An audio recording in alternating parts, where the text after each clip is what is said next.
सोलापूरच्या बार्शी तालुक्यामध्ये पावसामुळे द्राक्ष बागांचं सुद्धा मोठं नुकसान झालंय। मुसळधार पाऊस झाल्यामुळे द्राक्ष बागांवर या सगळ्याचा परिणाम झालाय आणि पावसामुळे द्राक्ष बागेमध्ये पाणी साचल्यामुळे नुकसान सुद्धा झालेलं आहे। उन्हाची गरज नसताना पाऊस आणि ढगाळ वातावरणाचा यावर परिणाम झालाय आणि शेतकऱ्यांच्या हातात तोंडाशी आलेला घास सुद्धा हिरावला गेलाय। 10-15 दिवस जर पाऊस चालू आहे बाग छाटल्यापासून त्याची काय गर्भधारणा होईल अशी काही शंका नाही।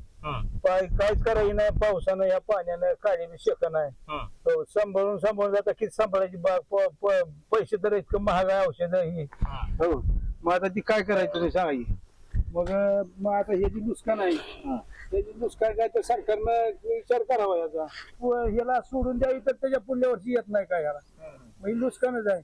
ही नुकसान काय तर सरकारनं आमच्याकडे बघावं एवढं शेतकऱ्याकडे मग बाजार